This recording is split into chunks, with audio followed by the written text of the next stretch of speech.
Okay, here goes. This is Joe Firestone. It's Thursday night, and I'm here with my guest for the evening, Tony Puca, running for the House of Delegates in Maryland in the 15th district. But Tony is a veteran, of politics who's been active now for a very long time, I think since the 1960s, in one way or another. And he is as knowledgeable as they come concerning politics. And he's also extremely progressive as well. And I think he has a very good platform to tell us about. Okay, and I'm going to get right to the platform, and Tony can interweave his life story while we talk about the platform. I think it will fit in extremely well. Okay, so the first item on his platform is the fight for 15. Would you like to tell us about that, Tony? Well, so I live in Montgomery County, and Montgomery County is probably one of the wealthiest counties in the entire country. And we had the fight for 15 this past year. And our county council did not approve it on 2 occasions. Finally, on the last day of their session, they approved the fight for 15. I can actually show you one of the signs we handed up. The only problem was it took 4 years, 2 years and 4 years, and 6 years to kick in the various categories.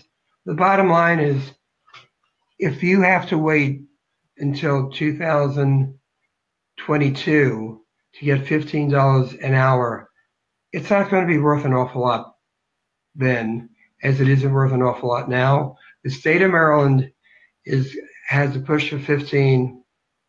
The way I see it, we're probably about 10 votes short in the House right now and 4 votes short in the Senate. But everyone running for high office are talking about being in favor of it. So I'm in favor of it, but I'm in favor of more than 15. We should have a living wage. We should have a wage where people can afford to live. We're talking about $15 an hour in Maryland and comparing it to $15 an hour in Minnesota, and they're not the same. So in essence, 15 is a minimum, but we are going to get it. Okay, so let me tell you, 3 weeks ago, I interviewed a candidate on here. In fact, I interviewed him on various things, actually, on 3 separate occasions. And on the first occasion, I interviewed him about his proposal for a job guarantee. He's a candidate for Congress, and so he was advocating for a federal job guarantee. And the living wage he proposed for the federal job guarantee was actually $20 an hour. And this is a congressional candidate in Georgia, in Athens, Georgia, with a red district trying to turn it into blue. And he was advocating for $20 an hour. So it seems to me that it's time for someone in Maryland to begin to talk but $20 an hour as well. As you know, the fight for 15 must have started like 5 years ago or 6 years ago. 7 years ago, Mark Eldridge started it. Great. Let me say something that's going to back up what you said. In 1977, I think minimum wage was something like $6.75. Since that time, the production of a worker in the country has gone up something like 315%. The minimum wage has gone down about 42% using cost of living and current COLA.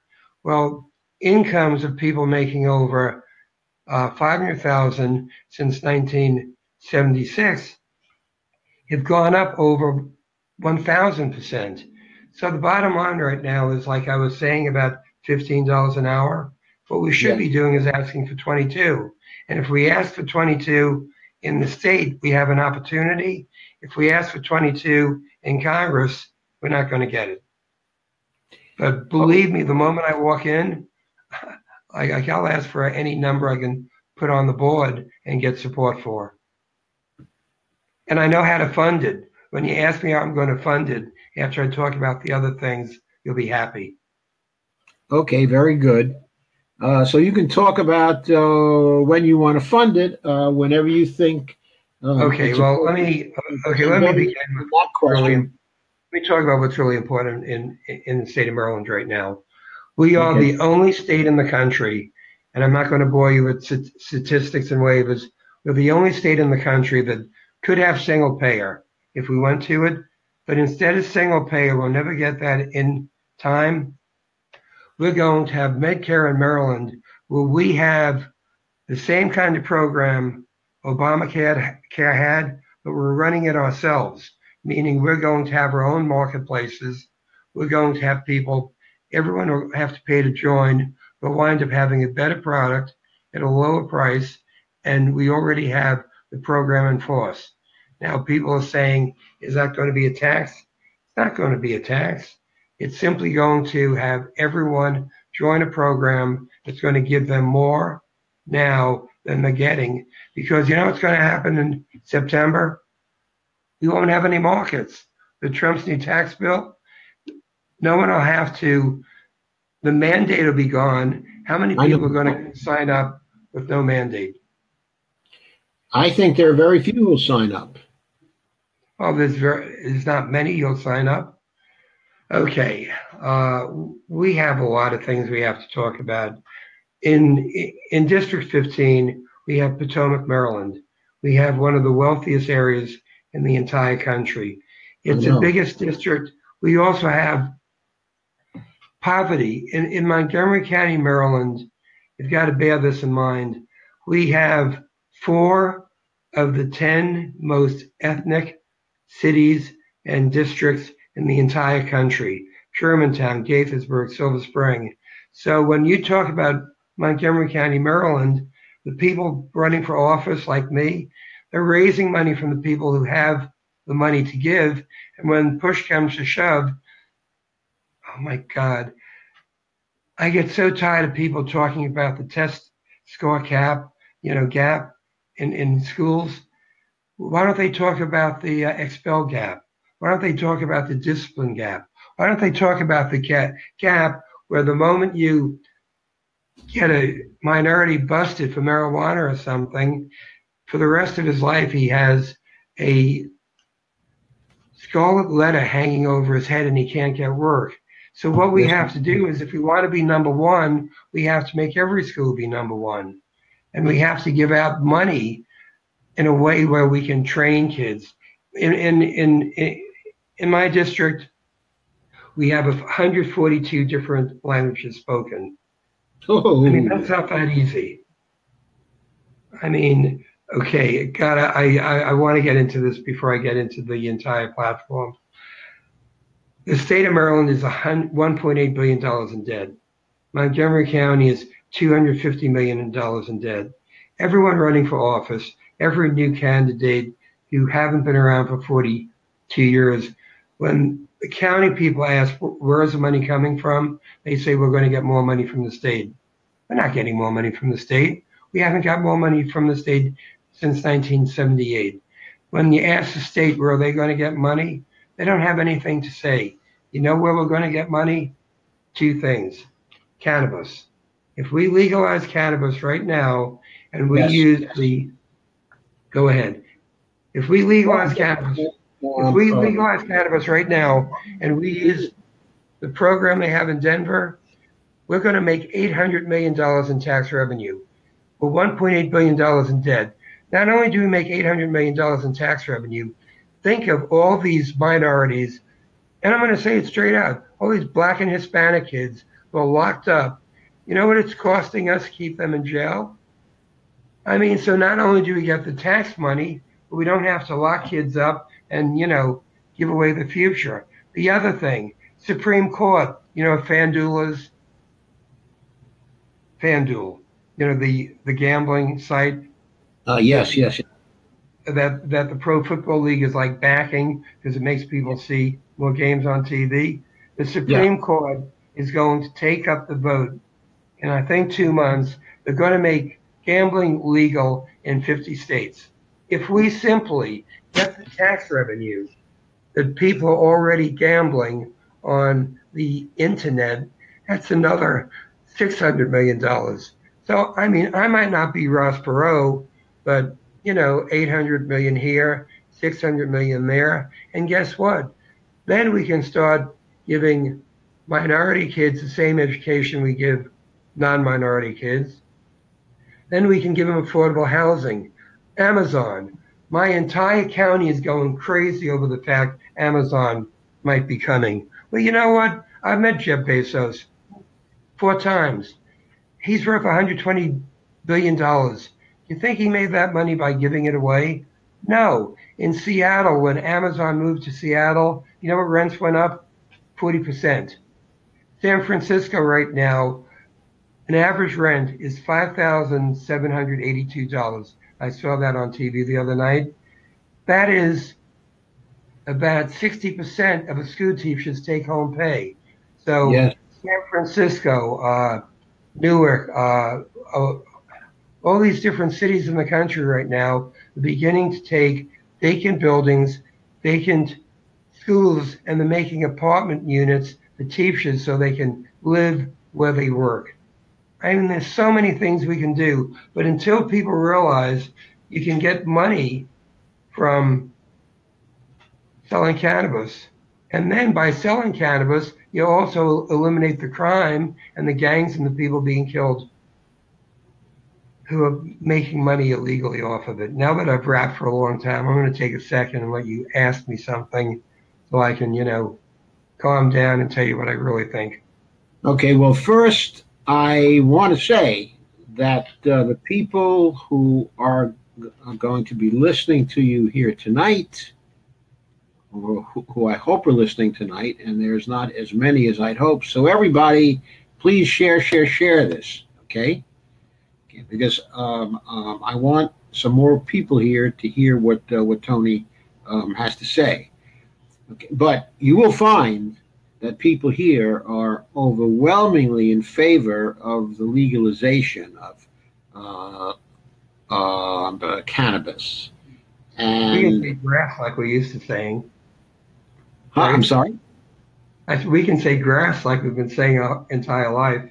Yeah, we can say grass, but we're very formal now. And the reason why we're very formal is we're going to legalize You're right. I it. hope so. Let me say something else so people know my background. Uh, I've been a Democrat my whole life.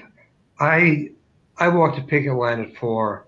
My dad was a union organizer for the Macy's retail clerks. I mean, when I was 5, I handed out campaign lids. When I was like 15, I ran New York City students for Johnson. When I was 16, you're like this. First year Stony Brook opened up. They had migrant workers out in that area. They were making $10 a day. And 3 of I the know. $10 a day went for room and board. I was only 16. I put a rally, fundraiser, concert together. These are names you'll like. Buffy St. Marie sang. Cesar Chavez came. And you know what? I looked at these guys making $10 a day and said they were giving $3 back for room and board. And I thought of Mattawan. I thought of all the old union, places where that happened. And I said to myself, we've got to stop it. Something else. It's really important. In 1967, I was called into New York City, Times Square, when they were having the riots in Chicago to put on a demonstration there. We had 50,000 people come out. The next year, I helped run the Counter Nixon inauguration, and believe me, it wasn't as safe as the one we had with the Women's March. If you've been a Democrat your entire life, you have a progression. And you know what? You look at the country now and you say to yourself, what happened back when me and you were living in 67, 68, we believed everything was going to get better. Everything was going to be different. I can tell you what happened. Politicians started making a lot of money. We had donations coming out for hundreds of thousands of dollars. Well, you know what? These students we see now, these people the Sanders people who are winning these elections, real quick, in the state of Virginia, we flipped 16 seats. Yep. Danica Frome, the transgender young lady who won, she interviewed me 2 years ago in my house where we are now. After an hour and a half, I looked at her and said, you know what? You really ought to run. Guess what? She ran. She won. So basically, if we want to take it back, we're not really going forward. We're going back to what we believed in, and now we're taking that forward. It's important. I completely agree, and I know why also, that we began to take the money from the corporates and from the wealthy people, and that in part is what would change things. And another thing, okay, that changed things is that we swallowed the neoliberal BS. We swallowed the BS about public-private partnerships, where the public takes all the risks and loses all the money, and where the privates walk away with all the loot. And we've been doing that now for 30, 40 years. Okay, and I noticed also today or yesterday, SpaceX is going to try to launch 2 satellites to give the whole Earth high-speed internet.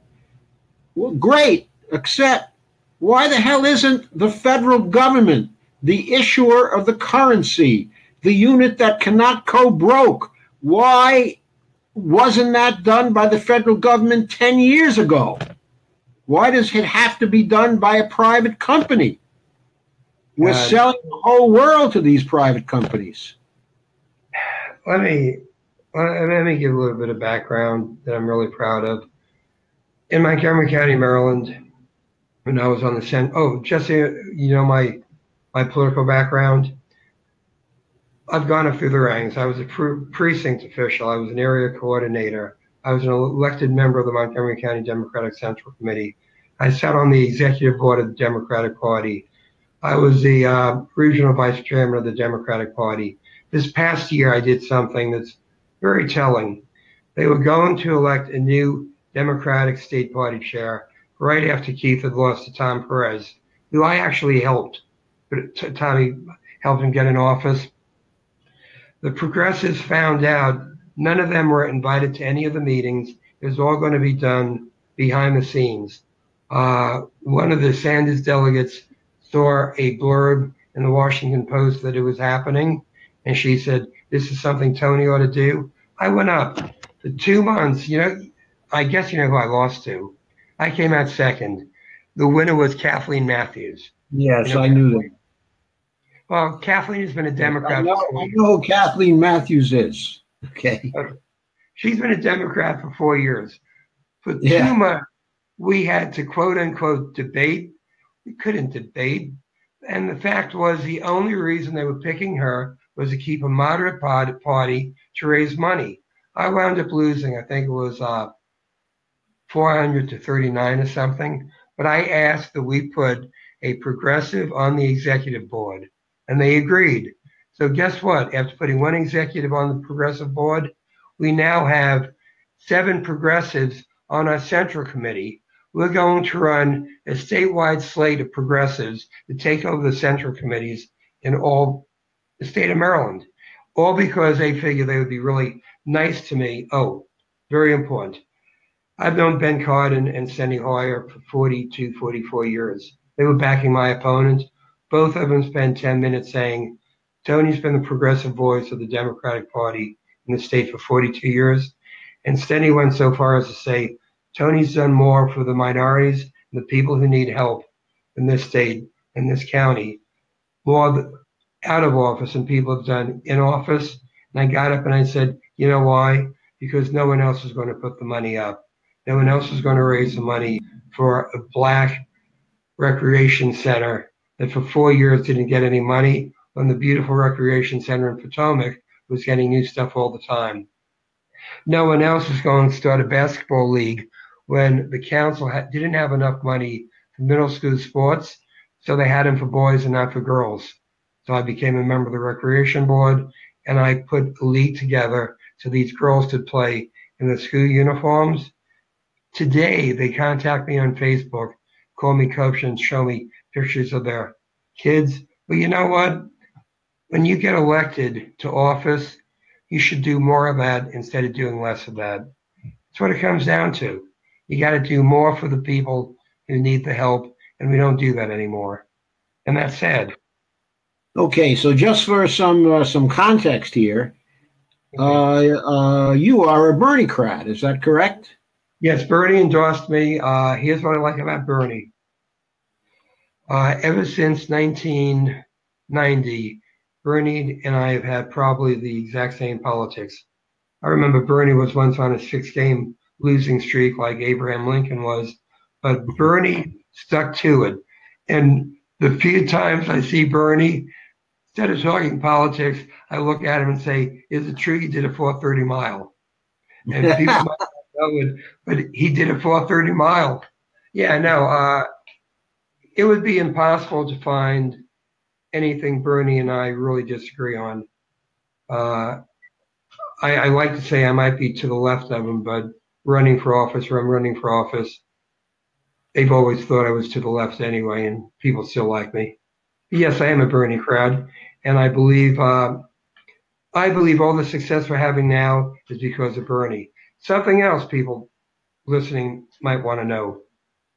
When I was 28, Jimmy Carter made me his ethnic advisor. I was one of the 10 people running his campaign.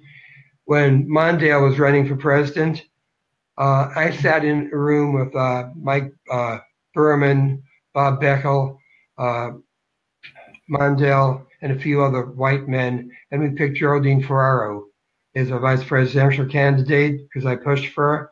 She's been a friend of mine since the day she died, and if I knew we were going to be talking about this, I have 7 handmade posters that were made for her. She was such a beautiful woman. When I told her I was going to sell them and donate the money to her cancer fund, she sent a beautiful letter and said, anyone who makes a donation, tell them when they come to New York, I'll have lunch with them and, sign them for them again.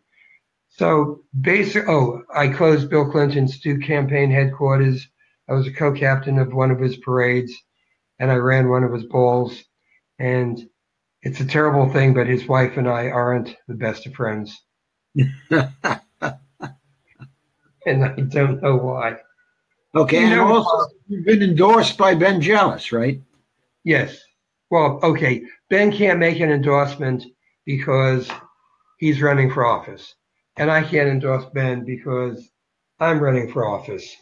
But if you want me to, I can show you emails between the two of us, and I think he's a fantastic candidate. We're very lucky.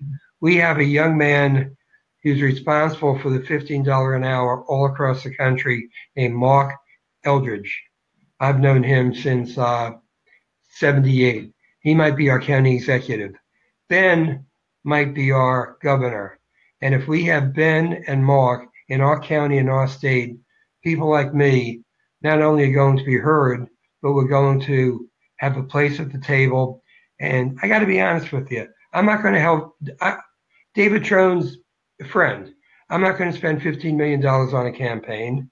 And God, I lost to John Delaney with his $282 million. Basically, if you put me in office for the next 4 years of my life, I have a pick. I can go down to Palm Beach with my ex-partner, drive a $200,000 car, live in a beautiful home, or I can spend 4 years trying to make everything I've done in my life worthwhile. Guess what? I want to stay here. I want to make sure every kid who can't speak English gets the exact same schooling as every kid who can speak English. I want to make sure anyone can afford to live in an apartment. And when Amazon brags about bringing a couple 100,000, $100,000 a year jobs to Montgomery County, I want to know how many black, brown, or yellow people are going to get them. Well, the yellow people get them, but I want to know how many black and brown people are going to get them. You see, I'm lucky. I've been given an awful lot in life.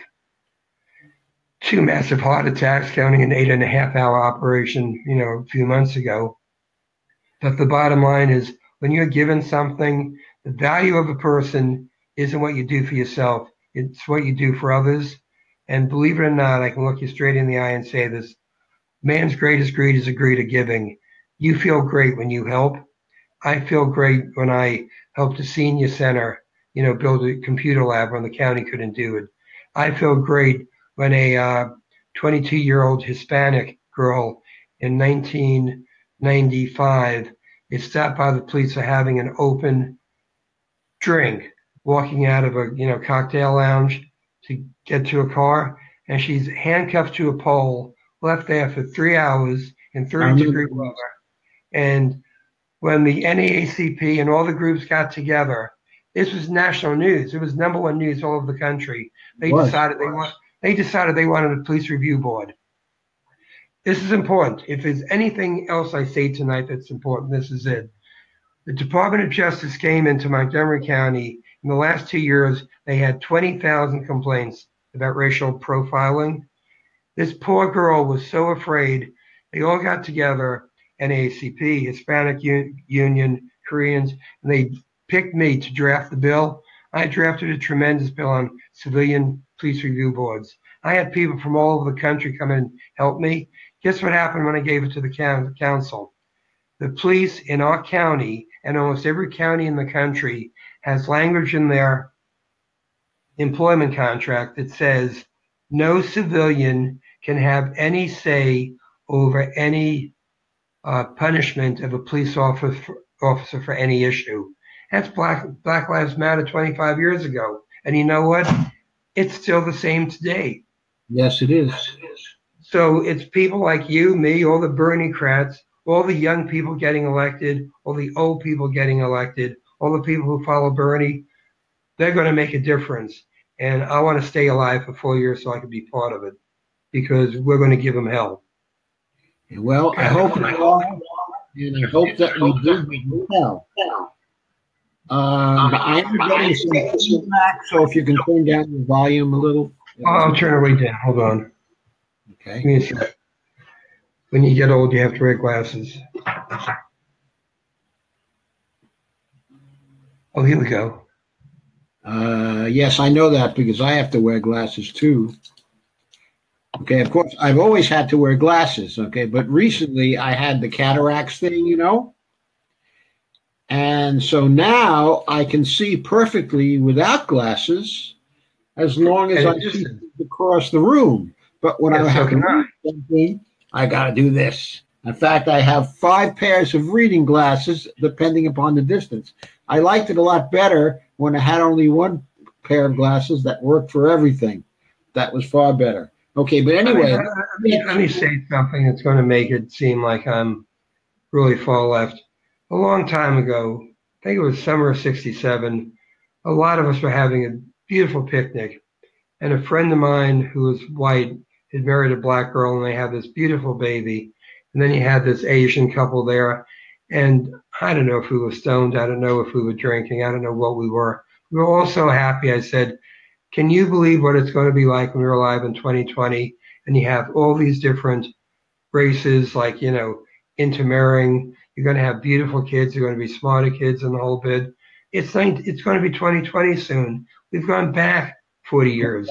Exactly. We have a president.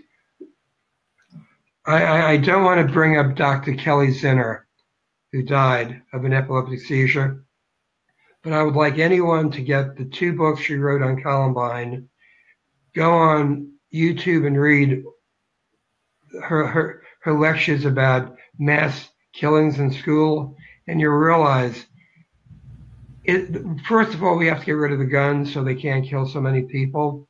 But the suicides that are happening now, the Wi-Fi attacks on kids, we can pick these kids out and know who they are when they're 4, 5, 6 years old, and we have to be willing to help them. And we're not.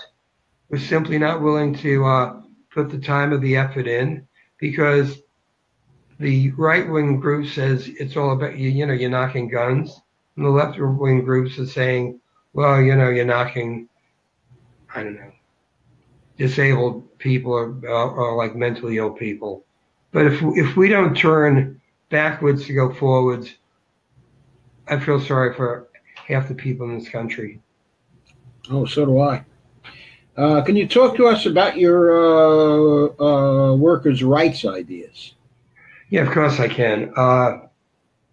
I grew up in a union household.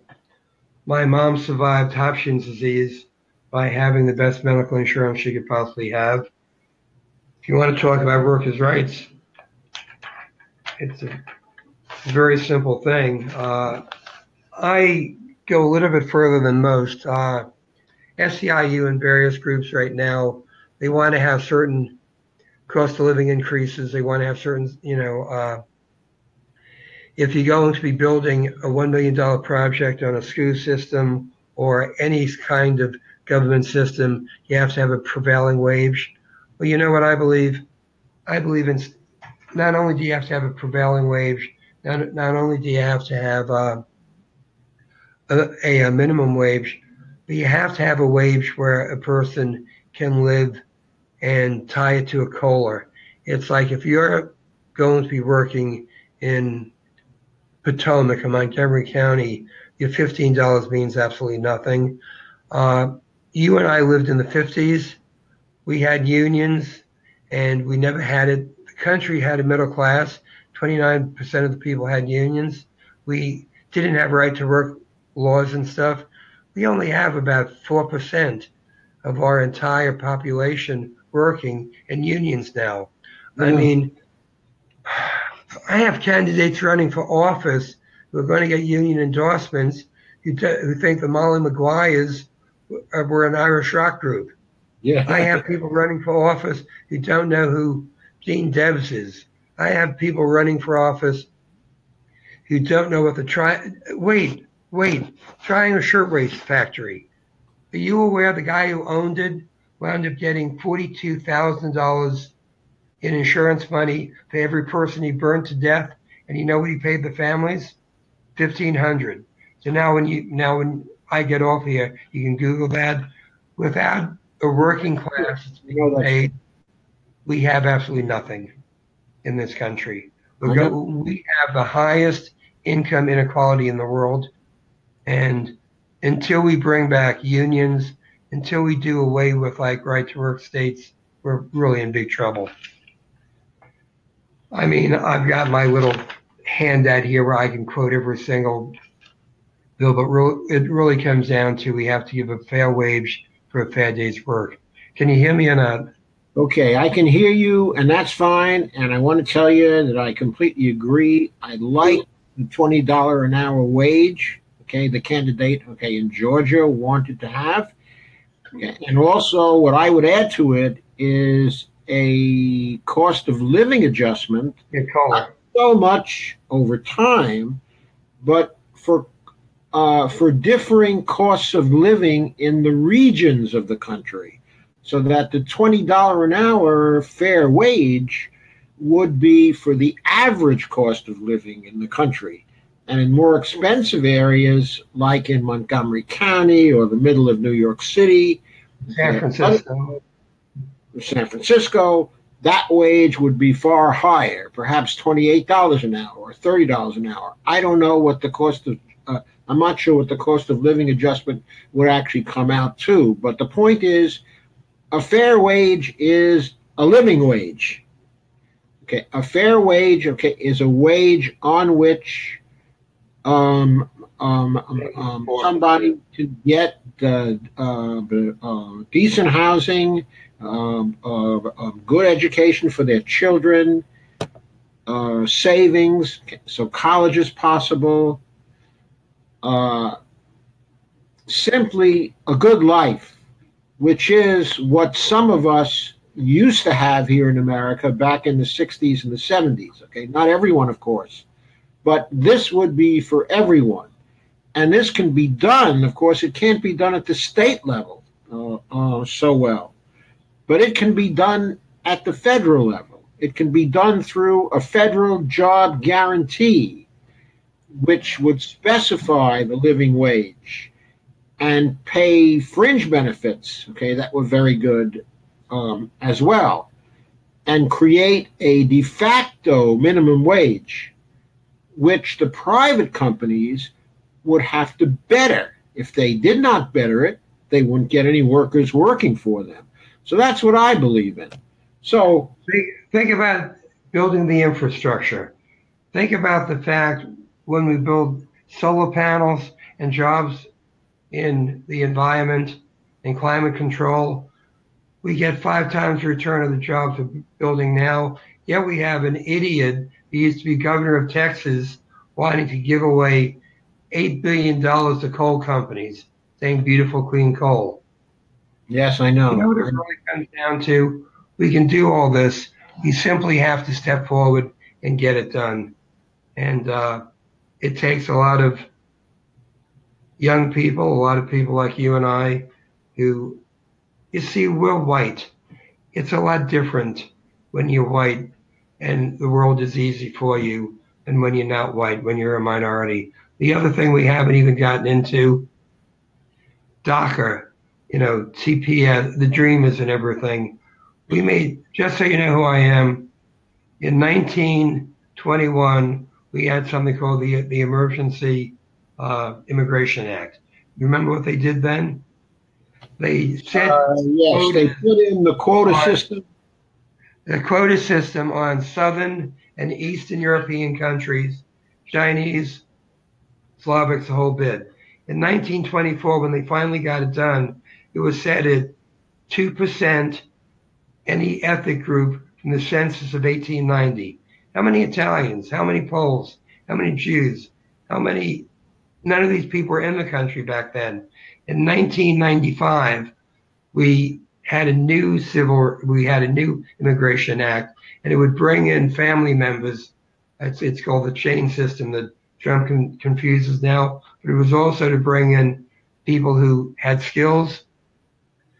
I was only, my God, I don't know, I think I was about 13 years old, 15 years old or something.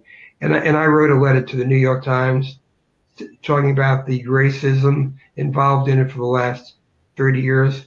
The Times printed the letter. And here I was, a kid in high school. Guess what? I grew up in Staten Island. All these like Polish organizations, all these Slavic organizations were calling me in to explain the bill to them. And they were like so happy. And I had one Slavic man say, I have waited 42 years to bring my brother into this country. And now that I can, he's too old to come. Well, you know what? What we're doing now, we've done before. So I want every immigrant, every Italian, every Pole, everyone who felt like they were discriminated against in 1965, if they stand up and they back anything Trump's doing now against the people in DACA, I want them to realize they went through it when they weren't good enough to be Americans. As we're saying now, these poor young people aren't good enough to be Americans. Okay, I'm sorry I ran into thinking about that. You wrote that paper in 1965, correct? 65, it was a letter to the New York Times, and they printed it. Right, and there was a law, the Immigration Nationality Act of 1965, that was sponsored by Phil Hart and Manny Seller. Hart and Case. Was it Hart and Case? Do you have the names? What I was talking about was the Hart-Seller Act. Okay, Seller. I said Case. I'm sorry. Phil Hart, okay, and Manny Seller, right? Yeah. But you see what it was like? I mean, you and I were in high school or in college back then. We were telling people who were governors and senators, and we were telling them they're in our country, but they can't bring. When I was a young kid, my grandfather, who was actually born in this country, he would send letters and money back to the old country and say to them, you'll be coming here in 5 years. 5 years will become 10 years. 10 years. How would you like to be Chinese? In 1985, they had the Chinese Exclusion Act. They took these people, and you know why they did it? They felt the slanty-eyed Chinese were better at finding gold in California. So they took them and gave them menial jobs in the city of San Francisco. They wouldn't let any new Chinese in. It's not, we have a whole history, and unless we know our history, we don't move away from it. God, you really got me worked up. I made my mind if I was going to be calm today. Yeah, we can't be calm. We learn and relearn the same lessons again and again. We make the same mistakes again and again. And that's because we forget our history, and we don't know our history, and we never read our history. But you know what? Since the beginning of time in our country, we've never really discriminated against your typical white man. I mean, I can't remember having any real discrimination against myself, but we discriminate against everyone else. Real quick, you were talking about the moon going up. You know what Elon Musk and Steve Jobs have in common? Yeah, they're immigrants. They are ethnic. And they're from the Middle East. Yeah, they are the type of people we don't want in our country. Donald Trump. I have friends who went to class with Donald Trump. He was an idiot. And now he's president. I take back calling him an idiot. I promised on Facebook the other day I would never call him an idiot again. I need a new name. Give me a new name. Come on, buddy. Give me a synonym for idiot. Well, moron. Yeah, you're right. But you know what? Stop and think. We do have a few good things happening. I mean, Ben Jealous, who will be our governor on the biggest day of his life, sent me a letter, crying about the death of my fiance. And if you have a moral person, it's a lot better putting a person with morality in office than someone who doesn't. And Donald Trump has none. So let's get him out. Let's get all the Republicans in the House out. And in the time being, though, they gave us a benefit of having states' rights. And like Ben says all the time, you know what? We're going to take advantage of it. We're going to have our own health care. We're going to pass our own Trust Act. We're not going to let ICE take good residents of our state off the street. How would you like to be sitting down? I had lunch with a very well-spoken, prominent Mexican Hispanic attorney the other day. He was running for office. It was 3:00, and we both looked at our watch at the same time. And she said to me, "Tone, why are you looking at your watch?" I said, "Someplace a couple miles from here, there's a young kid walking out of school looking for his parent who's picking him up, and ICE has picked that parent up and is sending him to some land they've never been to or don't even know." And she looked at me and she said, "My God, I'm thinking about the same thing." This is what our country's become. Our country's become a place where we allow the Russians to infiltrate our entire system, not only election, but everything else. And we take good American citizens and send them to a land they've never been to. It's pretty embarrassing. Okay, well, that last I'm still waiting for proof of, but I don't want to get off track here onto what I consider a side issue. What I'd like you to tell us about is your position on the environment. Okay, it's a very simple one. And on things like that, because you have extensive words on your website. Okay, about yeah. Okay, let me be really straight with you. You see this picture behind me? Yeah. I can't tell what it's a picture of. The Chesapeake Bay is one of the.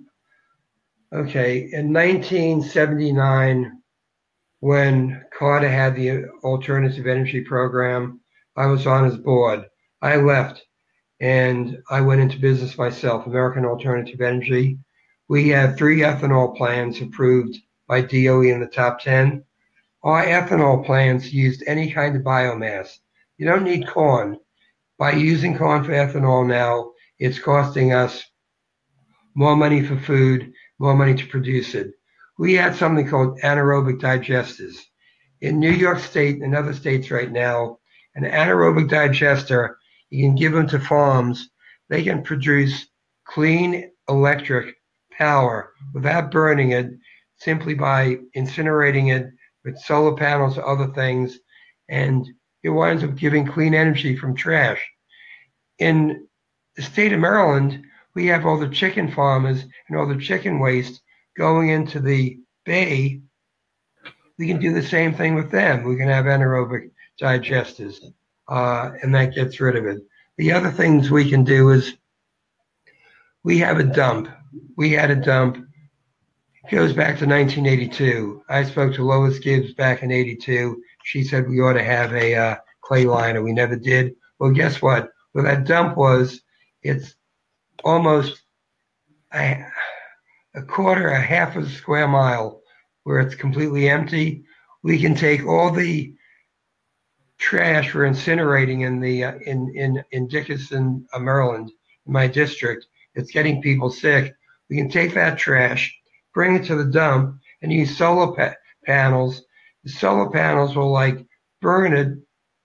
We can make it into fertilizer and substances we can use. It's not polluting the energy. I mean, there's so many things we can do here. I assume you know what a green roof is. I do. Right? Okay. If you have a green roof and it's raining, 95% of the rain in the summertime is captured by the green roof, and it doesn't go into storm drains. 50% of all the rain over the course of the year, if you have a green roof, doesn't go into storm drains. Think of what that does for the bay, but think of what it does for every place else. We also have something called rain gardens. A rain garden's a very simple thing. If you have macadam, if you have a driveway that's impermeable, all you do is you put grass around it. Guess what? The rain goes off of the hard macadam surface into the grass, and it stays there, and we cut down, once again, 40%. These are exact stats of water going into our, our wastewater.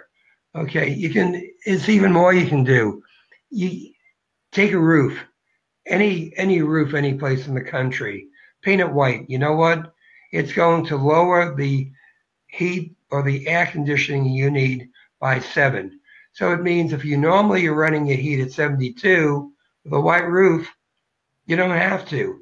If you're running your air conditioning at 68 with your white roof, you don't have to. What does that add up to? It adds up to the savings in the amount of money you're spending on the energy. And it's also reducing the amount you use. The anaerobic digester thing gets me upset because they're using it in New York. We can use it here. Every state can use it here. The only problem is there are companies who actually make money incinerating trash. And we have trash companies who make an awful lot of money. And guess what?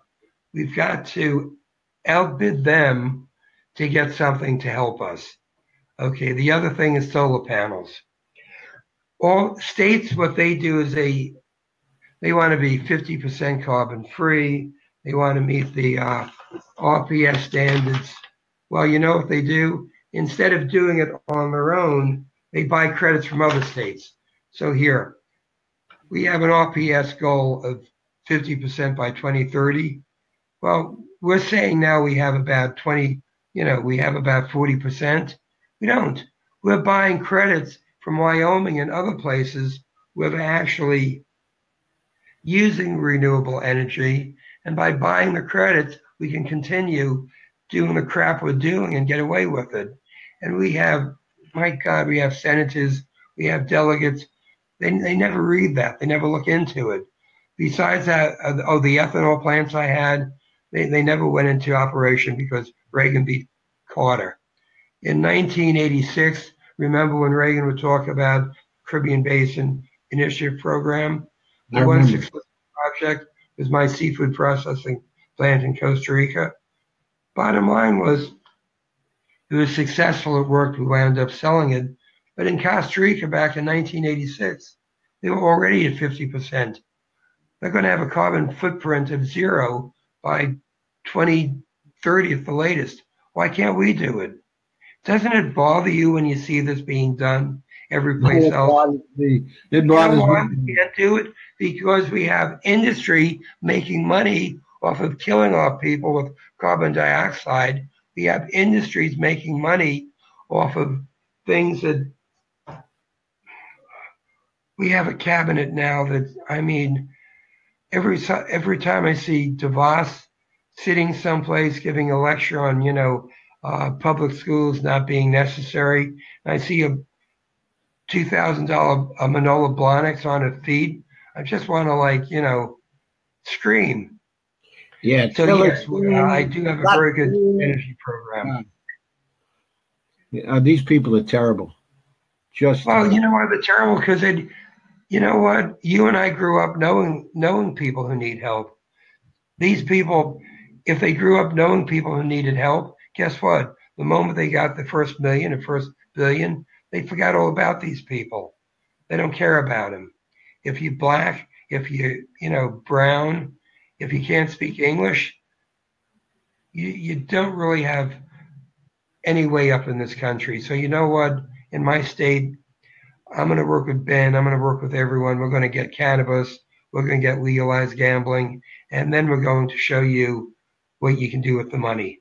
But it's really scary right now. In the state of Maryland, guess how many banks will take the medical marijuana money? Only one. A bank in Annapolis.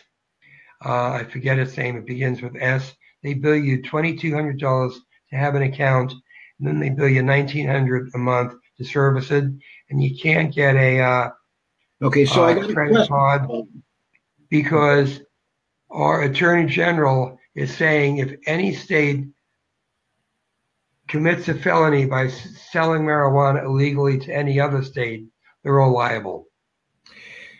Okay, so I got a question for you. Okay, yes. Actually a couple of questions. Okay, the first question is, why not start a state bank, of Maryland, like the state bank of North Dakota? And then that bank, of course, since it's a state bank, would take the cannabis revenues. Be great. Then now you're bringing me into the single most important thing I've done in my life in politics. In 1982, Larry Levitan, a very prominent state senator, beat me. We split 16 districts. Maryland was one of 50 states that were going after bank deregulation, complete bank deregulation. Harry Hughes, the governor, was in favor of it. Stevie Sachs, the attorney general, was in favor of it. 80% of the delegation was in favor of it. I single-handedly, and I have all the newspaper clippings, defeated banking rate deregulation in Maryland, one of only 3 states. According to the New York Times, the rates I had put on are in existence today, and according to our controller, it's probably saved about $250 million in interest. Headline, Puca alleges bank scandal. Why can't we do what you're telling me we can, what they do in other states? The banking system is too powerful in Maryland. I mean, politicians, if you want to be governor, if you want to be attorney general, you have to raise about $500 million, $50 million from banks. We can't do it. We don't have the clout. I won in 1982. Well, and an election. Okay, if you had a progressive government, what you could do, is when you begin to get the cannabis money in, instead of using it to place in the one bank that will take it, at exorbitant rates, the name of it, use that to capitalize the State Bank of Maryland, modeled on the State Bank of North Dakota. Okay? And that bank has been in existence continuously since 1912. And it never goes bad. It withstands depressions and recessions. Okay? It's got a wonderful record.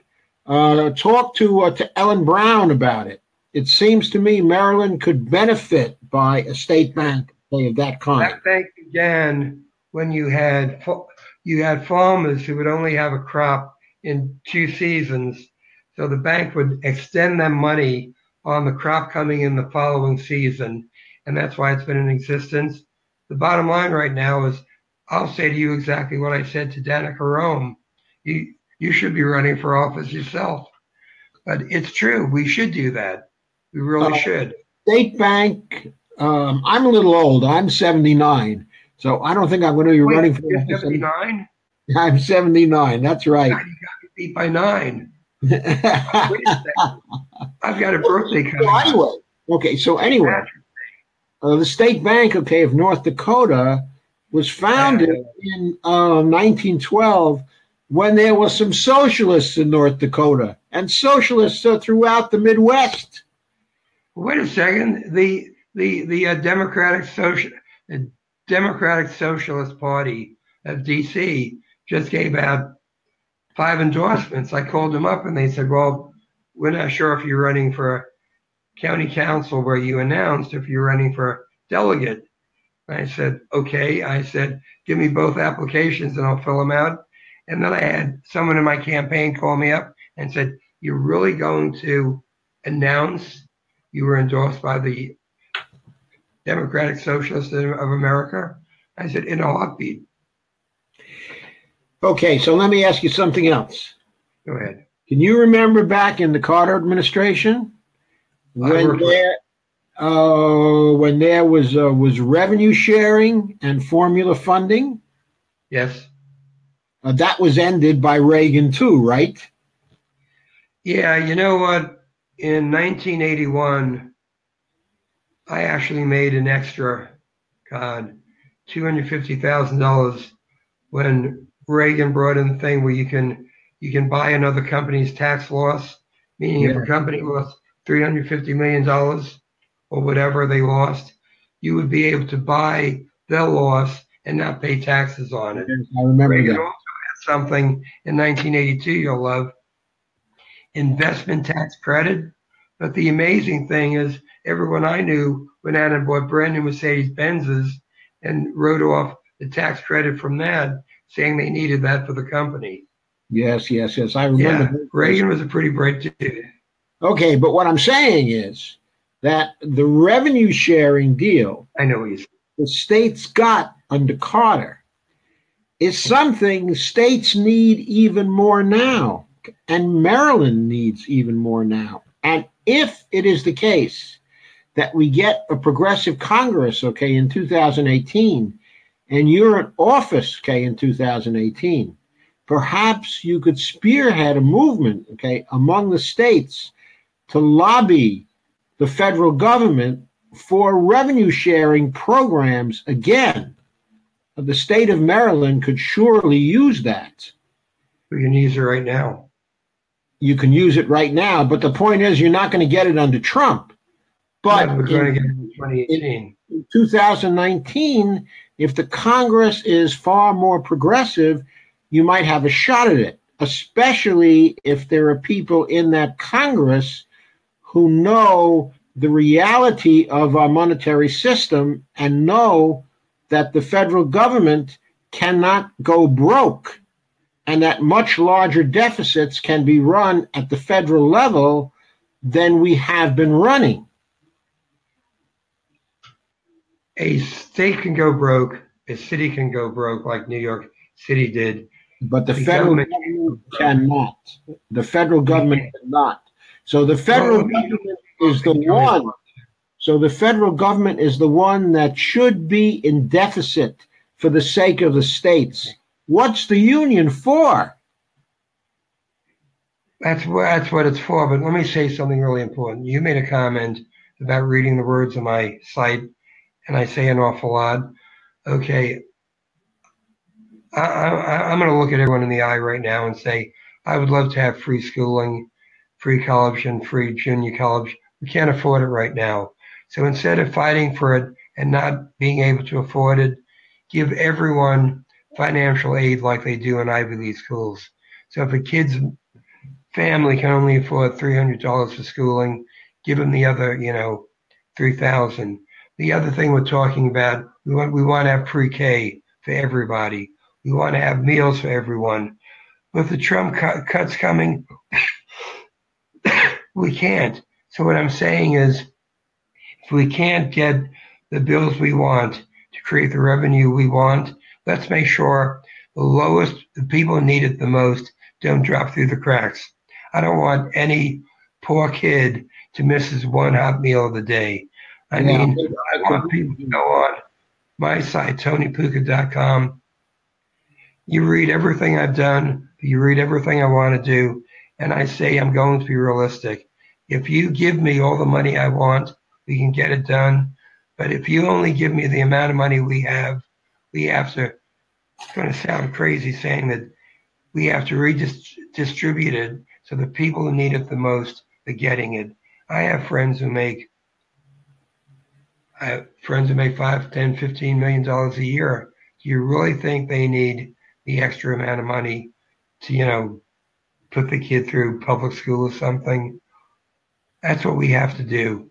And the other thing is, whenever we talk about the gap, the test score gap, the test score gap to me is bupkis, using a word you and I know, in comparison to the expel gap, in comparison to the gap we have in when my kids went to school, it didn't cost them anything to play on a team. You want to play on a team now, lacrosse, football, basketball, you have to pay a couple $100. How many minority kids can afford that? And by being a good basketball player and not being on a team because you can't afford it, there's something wrong there. What I've done my entire life is when I had to, help fund Men Can Stop Rape, a tremendous organization. The only place they can't speak is in the military, where they need it the most. I put up $80,000 to help them set up their offices in D.C. We can go out and we can find the money, and we can do it, but we have to redistribute it. God, I'm still winded after that 8.5-hour heart operation a couple months ago. But really, just look at the people we have to help. We stopped helping them 20, 30, 40 years ago. We have to help them again. And we have to know why we have to help them. We have to believe it. And if we believe it, we can do it. And if we elect Ben governor, I think we have a good start. If we elect Mark county executive, I think we have a pretty good start. And the other guys who might not win, I know almost all of them. Basically, most of them are good guys, the same ideas. Just have to give them a little bit of a push to become more of a humanitarian. And I think they're all going to fall in place, because Trump has been terrible for all of us. And I believe in most Democratic politicians. When push comes to shove, they'll be better than they have been the last 20 years. That's it. Maybe so, but I think they're going to have to be pushed, because we're pushing him by beating him. We're beating him in every state we're in. Yep. I mean, stupid. Tom Perez, believe it or not, you don't know. Maybe you do know Tom really well, but Tom was one of us in the beginning. But then Tom wanted to get elected. He wanted to get appointed. Now he sees if he wants to be what he has to be, he has to go back to what he was. Well, I hope he sees that. And I hope he starts acting like it really quickly. Well, he isn't, but he will. Then again, I don't know. I mean, to be completely honest, I'm as fed up with the party as you are. I mean, I gave it 42 years. I was told of everything good I've done. Yet on 2-3 occasions, the party came out and cost me an election. And you know what? I went back to try to make it better and make it stronger. And I look around today and I think maybe we have. Maybe. Look, fingers crossed. We might do it. We are going to do it. We may have made, I think, what Bernie did was extremely good for the movement. Great. It can be good for the Democratic Party if the Democratic Party turns his way. But at this point, there's no indication of that. There's an indication of the opposite. And so people like myself and people here, okay, in our group are increasingly fed up. Well, you're right. We hear what the party says, but we watch what the party does. And the two are entirely different. Steny gave me one seat on the executive board for all the progressives we have in the state of Maryland. I said, that's not enough. And he said, Tony, he said, you're a grown up. Take a look at the vote between Clinton and Sanders. And he was right. It was 30%. It cost me the biggest loss of my life because I was going to have, campaign with coming out with Bernie. The problem is everyone listening now, don't give up. Don't be defeatist. You find the most progressive human being you possibly can in your school board race, any place you possibly can, and you back him. You give him a few bucks. You knock on doors. You make phone calls. You do everything you can. And you know what? When they win, it's going to be like you win because these are people you believe in. I mean, these my 16-year-old daughter, I've just found out, she was down at the White House yesterday, is demonstrating against kids being killed. Well, good for her. That's what we need. I said to her, I demonstrated when I was 15, 16. So did I. I know you don't believe it's going to, I know we don't think the party's going to get better, but the party's not so dumb they'll let themselves become a thing of the past. There's too much money involved. There's too much ego. As long as they get the cut of the money and the ego, they're going to, they won't relinquish control. We're going to have to pull it from them, and we will. And then it'll be the party of FDR and the party of, I handed out Stevenson Lit, and I had people in my neighborhood in Staten Island calling me a communist. I said to my father, I'm 4 years old. They said, Daddy, what's a communist? He said, I've been called a communist all day, so I get to be your name's Anthony and you're Italian. Wait a second. You know who my neighbor was?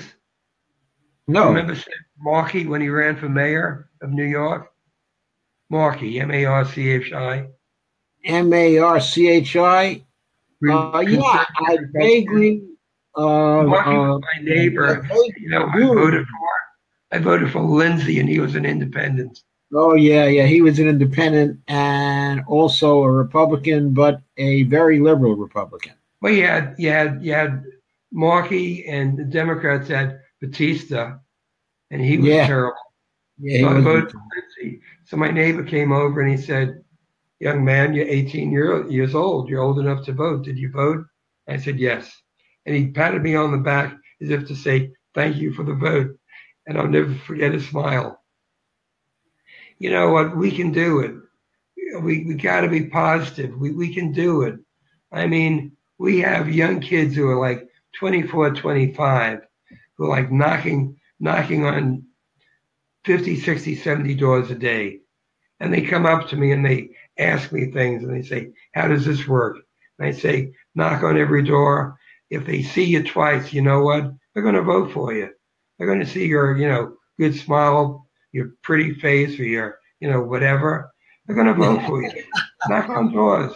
Go ahead. Well, be an old man like you and me and have some knowledge and go out there and help everything get better. Yeah, we have an activism effort here that we're going forward with. It's called A Contract for American Renewal, CFAR. And we're signing up congressional candidates, candidates for the Senate and the House, getting them to commit to CFAR, which is a very progressive agenda. And we have 25 candidates so far across the country that have committed to it. And of course, we're signing up some new candidates every week. We have hopes that eventually we'll get to 100 candidates signed for this. And of course, we hope that a lot of those candidates are going to win in the primaries. And if they do win, we'll be making some changes in Congress ourselves. Our organization has a media pillar, okay, and then it has an activism pillar. And we're working also to develop what we call the education pillar and the policy pillar. And in those pillars, we have 7 separate knowledge areas, we call them, but they're also policy areas. And they're things like economic justice, environmental, ecological justice, democracy, okay, and a few others. They're very broad areas. And all the policies you can think of can fit into the 7 areas. Okay, and eventually we'll have our own policy think tank, okay, and our educational think tank as well, to go with the activism pillar and our media pillar. Okay, right now the most highly developed thing we do is the media pillar. We have live streams all week, and we have a blog, and we're developing various forms, okay, of media now and getting increasingly proficient at it. So, in any case, that's our organization, and that's what we do. I'm not one person holding interviews with people. I'm perhaps one of maybe 10 people now who live stream fairly frequently. I do 2 to 3 live streams a week, and so do a number of other people on this team. And we also are active with the activism pillar as well. So anyway, that's a little bit of background of what we're about and why we are interviewing you. We're interviewing you to introduce you to our people and all the other people that we can influence on Facebook, okay, and on the YouTube platform as well. This video, of course, is going live onto Facebook. We right now, are live on Facebook, and it'll be going to YouTube quickly, probably in 2 or 3 days as well. So let me say something really important. I got very active with Our Revolution and all the other groups. If I don't win this election, believe me, you'll have an advocate and a worker for the people you have who get through the primaries, because basically we're all in this together. Remember when Bernie Sanders said when he was young, a waitress could afford to buy a house? When he was young, a person, a school teacher, a family of 5 with a school teacher as the breadwinner could afford to live in a middle-class neighborhood. And he went on and he said, nowadays it can't happen. You know what? People like you, your group, and I have all these buttons and all these different groups I belong to. We're going to do it. And you and I are going to be alive when it happens. And when it does happen, I'll drive up to wherever you are and take you out to dinner. And I'll put all my buttons on so I'll feel like a NASCAR driver. Because we go, here we go, movement politics, people and planet first. Here's a great button. I want everyone to see this. Make America human again. I mean, we're going to do it. Now that's a great slogan, by the way. That's a great slogan. I really like that one. You know what? That is what we need. We need to make America human again. No question about it. That's what we've lost. We've lost our humanity. Do And me Trump a favor. Just text me your address, and I'll spend the buck, whatever it takes to get this to you. I mean, okay. that's a deal. You get Make America Human again. Okay, great. I'll be happy to send you an address. You'll get it, buddy. This has been fun. Okay, thank you. You know why it's been fun? Because I'm optimistic. I mean, I could have bailed out a couple months ago. I just went through a week where I had a preemie baby born, came out really fine. If I'm going to live for 4 years, and I expect to, I want to spend my life helping others. Like when every one of you go on my website, you'll see all the work I've done, and it's important. And I guess I'm selfish. I get off helping others, and I think we all get off giving more than we receive. So let's all give. I believe that too. We got it, bud. That's why I am here volunteering. This I'm is here.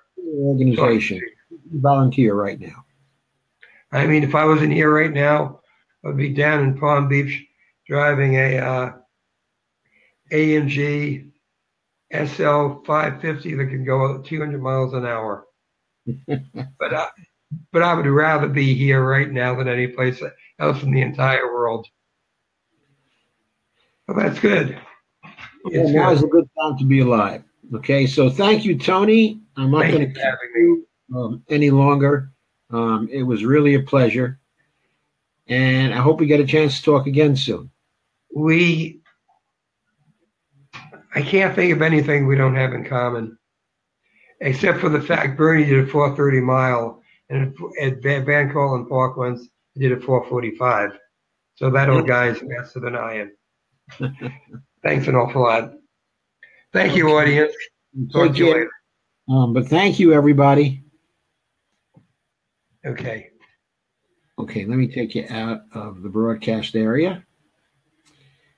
Okay, and you can simply log up or log out. I don't think you can hear me right now in any case. Okay, so...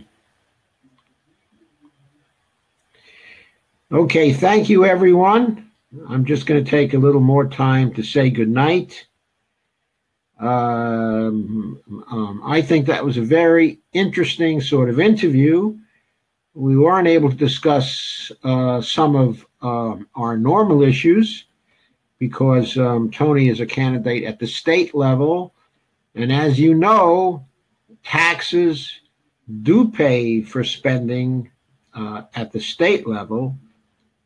Even though they don't fund spending at the federal level. And so that's the reality of Tony's particular situation. He has to live within those limitations. I tried to give him some suggestions for getting out of those particular constraints he has, one being a state bank, and the other being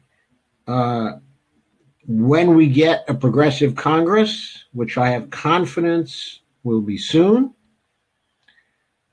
I hope then he gets together with other people from a variety of states, and they go to Washington and they lobby for state revenue sharing once again. That is something the federal government ought to support to accelerate the things that states can do. There are so many things they do that are so important to our daily lives. So with that, I'm going to end this broadcast, and I'll see you again, I hope, on Saturday when I'll be interviewing Lisa Ring, candidate for Congress from the state of Georgia. Lisa is a CFAR candidate, so she signed up for the CFAR program and is working with our activism pillar. Okay, I also want to remind you there is the Patreon account, of Real Progressives, And there's also my Patreon account to visit. And we would appreciate whatever you can do for us. Okay, because we really want to get this organization going and steaming ahead. And we really need a little support to do it. So thank you very much for tonight. It was another very, very enjoyable time. And I really thank you very much for it. So I'll see you again on Saturday. Good night.